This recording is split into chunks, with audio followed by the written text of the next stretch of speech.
नमस्कार गुरुजनों। मैं राकेश वर्मा आप सभी का स्वागत करता हूं आपके अपने परिवार एसएम गुरुकुल पर। गुरुजनों, आप सभी नियोजित शिक्षक शिक्षिकाएं जो भी सक्षमता परीक्षा उत्तीर्ण किए हैं, आप सभी बेसब्री से इंतजार कर रहे हैं कि आपका काउंसलिंग कब होगा, कहां होगा, कैसे होगा, कौन-कौन से डॉक्यूमेंट्स लिए जाएंगे और उसके बाद काउंसलिंग के दरमियान कौन-कौन से जांच होंगे, किस प्रकार से सत्यापित किए जाएगा डॉक्यूमेंट्स और उसके उपरांत जो स्कूल अलॉटमेंट होगा वो स्कूल किसे कहां दिया जाएगा। इसी बीच काउंसलिंग में सबसे बड़ा जो रोड़ा बन रहा है वह है आचार संहिता। आप सभी को ज्ञात है 19 अप्रैल 2024 से ही आम निर्वाचन प्रारंभ हो जाने हैं। बिगुल बज चुका है, प्रचार प्रसार जारी है, आचार संहिता लागू है। इसमें उन सभी कार्यों पर प्रतिबंध है जहां पे भीड़ भाड़ हो सकते हैं। इस वजह से अब शिक्षा विभाग को आचार संहिता का ध्यान में रखते हुए निर्वाचन आयोग से अनुमति लेने की आवश्यकता पड़ रही है। यदि निर्वाचन आयोग अनुमति दे देती है काउंसलिंग हेतु तो फिर 20 अप्रैल से जो काउंसलिंग की एक अनुमानित तिथि तय की गई है उस तिथि तक प्रारंभ हो पाएंगे, अन्यथा 4 जून के बाद ही फिर काउंसलिंग होने की उम्मीदें रखी जा सकती है। अब इसमें क्या हो सकता है, तो अब जिस प्रकार से अन्य सभी परीक्षाएं स्थगित की जा रही हैं, जिस प्रकार से सभी कार्य अभी रोक दिए जा रहे हैं चुनाव के मद्देनजर रखते हुए, हो सकता है कि काउंसलिंग का कार्य भी रोक दिया जाए, क्योंकि बीएड का मात्र 9 अप्रैल से बीएड के लिए आवेदन होने थे। आवेदन अभी हो सकते थे, 4 जून के बाद भी एग्जाम हो सकता था, लेकिन क्योंकि 30 मई को एग्जाम होना था, ये 5 दिन का बाद था, 4 जून के बाद हो सकता था कभी भी, लेकिन उसका जो है आवेदन रोक दिया गया। जबकि आवेदन से आचार संहिता पर कोई फर्क नहीं पड़ने वाला था। बीएड के लिए जो कंबाइंड इंट्रेंस टेस्ट के लिए जो होना था बिहार में, वो आवेदन रोक दिया गया और अनिश्चित काल रोक दिया गया।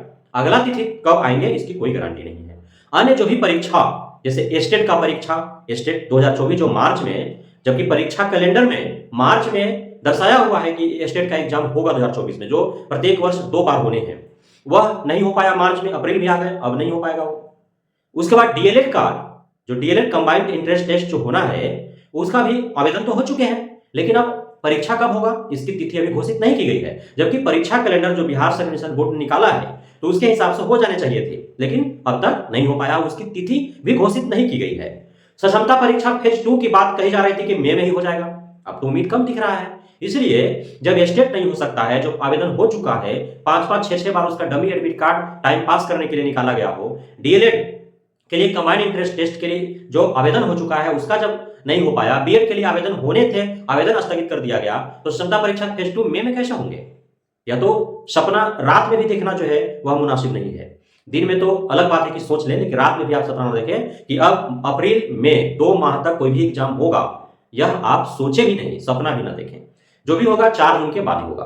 अब रह गई बात काउंसलिंग का, क्षमता परीक्षा जो उत्तीर्ण शिक्षक शिक्षिकाएं हैं उनका काउंसलिंग 20 अप्रैल से प्रारंभ होंगे अथवा नहीं होंगे, तो यह भी अभी अधर में लटका हुआ है। निर्वाचन आयोग से अनुमति बिहार के शिक्षा विभाग के द्वारा मांगी गई है। यदि निर्वाचन आयोग अनुमति नहीं देती है तो फिर नहीं हो पाएगा। यदि मेरा व्यक्तिगत राय माने तो अभी पूरा गर्मी यदि नहीं ही हो तो ही बेहतर है, इसलिए कि अब अभी काउंसलिंग होने का मतलब है कि काउंसलिंग होगा और उनका विद्यालय अलॉटमेंट किया जाएगा और तुरंत कहीं ना कहीं उनको जाना पड़ेगा। अब इस भीषण गर्मी में अपना घर परिवार छोड़ करके नए जगह पर शिफ्ट होना यह बेहद ही मुश्किल कार्य होगा शिक्षक शिक्षकों के लिए। इसलिए अभी काउंसलिंग न हो तो इनके लिए बेहतर हो, जितना अधिक से अधिक टाला जाए, बल्कि अप्रैल में भी ना हो, मई में भी ना हो, जून में मतगणना के बाद हो तो काउंसलिंग होगा। यदि एक जगह जिस प्रकार के कहा भी जा रहा है, हालांकि शिक्षा विभाग के द्वारा आधिकारिक रूप से इसकी पुष्टि नहीं की गई है कि पटना में जो बापू परीक्षा परिसर है वहां पे ही पूरे 3800 जिला का काउंसलिंग होगा, अन्यथा जहां जहां जिसे जिला अलॉट किया गया है उस जिला में जिलावार टीआरई 1-2 के तर्ज पर होगा, यह भी स्पष्ट नहीं है। यदि एक जगह होता है पटना में बुला करके तो फिर 3800 जिला का काउंसलिंग करा पाना जो है 1 महीना लगभग लग जाएंगे, तो पूरा जून काउंसलिंग ही होगा। हालांकि इस भीषण गर्मी में बिहार के कोने कोने से शिक्षकों को जा करके वहां पटना में काउंसलिंग कराना भी, यह भी एक परीक्षा ही होगा उनके लिए। लेकिन फिर भी यदि शिक्षा विभाग जैसा कि शोषित और प्रताड़ित करने के लिए जानी जा रही है, वर्तमान शिक्षा विभाग का जो रवैया रहा है, एसएसके के पाठक का जो कार्यशैली रही है, तो नहीं ऐसा कहा जा सकता है कि ऐसा नहीं होगा। पूरे 3800 जिला के शिक्षक शिक्षिकाओं को प्रताड़ना करने के लिए, उन्हें प्रताड़ित करने के लिए वे पटना में बुला सकते हैं इस भीषण गर्मी में भी। लेकिन अब क्या कुछ होगा यह अभी स्पष्ट नहीं है, सभी कुछ कयासें लगाई जा रही है, सिर्फ सूत्रों के हवाले से खबर आ रही है। अब काउंसलिंग होंगे तो इसमें बहुत सारे जो है कागजात आपको देने होंगे, जिसका मैंने बार बार कई वीडियो में चर्चा किया है। आपको matric, inter, graduation, DElEd, BElEd, CTET, STET, जिसके पास जो है 1 to 5 है तो matric, inter, DElEd, CTET paper 1, यदि 6 to 8 है तो डीएलएड या बीएड, ग्रेजुएशन, सीटेट पेपर 2, यदि 9 10th है तो आपको एस्टेट पेपर 2, बीएड और ग्रेजुएशन, 11 12th है तो पोस्ट ग्रेजुएशन, बीएड और सीटेट पेपर 2 आपको देना, एस्टेट पेपर 2 आपको देना होगा। 9th 10th में एस्टेट पेपर 1 और 11 12 में एस्टेट पेपर 2। उसके बाद आप यदि जातिगत आरक्षण लिए हैं तो उसका, यदि आप ईडब्ल्यूएस से हैं तो उसका, आप दिव्यांग हैं तो उसका, यदि आप स्वतंत्र सैनिक प्रवर्तन उसका, एक सर्विसमैन है तो उसका, आपको आधार कार्ड चाहिए, विरमण पत्र चाहिए, बकाया रहित चाहिए, आपको अनापत्ति प्रमाण पत्र चाहिए, आपको अनुभव प्रमाण पत्र आपको चाहिए, है ना। और ऐसा सुनने में आ रहा है कि ये जो अनुभव प्रमाण पत्र एवं अन्य जो प्रमाण पत्र निर्गत किए जा रहे हैं बीओ स्तर से, उनके द्वारा इसके एवज में 1,000 रुपया भी लिया जा रहा है, ऐसा कहा जा रहा है, सुनने में आ रहा है कई जगहों पर। तो सभी जगहों पर नहीं हो रहा है, लेकिन बहुत जगहों पर ऐसा हो रहा है, तो यह भी सुनने देखने को मिल रहा है। उसके साथ ही आप सभी को जो है डॉक्यूमेंट्स के लिए अलग अलग फाइल लेना होगा, ओरिजिनल के लिए अलग 2 फाइल अलग, जिसमें 2 प्रतियां रहेंगे, सभी सेल्फ अटेस्टेड आपको डॉक्यूमेंट्स लेकर के जाने हैं। तो ये डॉक्यूमेंट्स आपको हो गए। तो इस प्रकार से आप सभी तैयारी के साथ रहें, कभी भी आपको जो है काउंसलिंग के लिए बुलाया जाएगा। और यह भी आप तैयारी रखें कि आपको कहीं भी जो है विद्यालय दे दिए जाएंगे, जिला में ही आपको हो सकता है कि अनुमंडल बदल दिया जाए, प्रखंड बदल दिया जाए, यह हो सकता है। साथ ही अब जिला अलॉटमेंट को लेकर के अभी से ही सेटिंग धांधली का बात सामने आ रही है। 1.5 लाख रुपया लेकर के मनपसंद मनचाहा विद्यालय जो है वो अधिकारी पदाधिकारी और कुछ जनप्रतिनिधि के मिली भगत से जो है इस प्रकार के सेटिंग करवाए जा रहे हैं। ऐसी बातें आ रही है निकल करके, इसकी मैं दावा नहीं करता हूं, नहीं इसकी पुष्टि करता हूं, लेकिन ऐसी बातें आ रही है। तो शिक्षा विभाग को इस पर भी अमल करना चाहिए, इसको संज्ञान में लेकर के और कार्रवाई करनी चाहिए कि कहां तक यह सत्य है, यह जांच का विषय है। तो इस प्रकार के पूरे खेल खेले जा रहे हैं।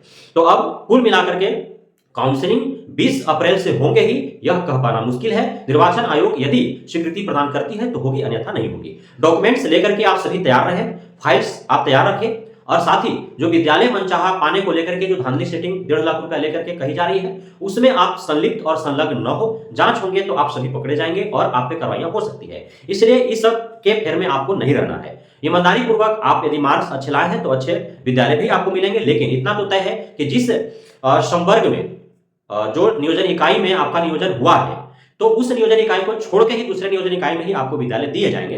यह भी आपको जो है मानने की आवश्यकता है, क्योंकि कम से कम वो तो चेंज किया ही जाएगा। किसी का पंचायत इकाई होगा, किसी का प्रखंड होगा, किसी का नगर इकाई होगा, जहां से नियोजन इकाई से, क्योंकि 9,000 से अधिक नियोजन इकाइयां थी पूरे बिहार में, तो आपको नियोजन इकाई चेंज होंगे। लेकिन जिस धांधली सेटिंग यदि सत्य में हो रहा होगा तो हो सकता है कि जो जिस नियोजन इकाई में था, सेटिंग के द्वारा उसी नियोजन इकाई में उसका फिर से पोस्टिंग हो जाए, तो ऐसा भी हो सकता है। लेकिन यह माना जा रहा है कि नियोजन इकाई चेंज होंगे। तो ये सब कुल मिलाकर के पूरी बातें हैं काउंसलिंग से लेकर के। बहुत बहुत धन्यवाद आप सभी गुरुजनों का हमारे साथ जुड़े रहने के लिए, बनने के लिए, इतना प्यार देने के लिए, हम पे भरोसा बनाए रखने के लिए। जय हिंद।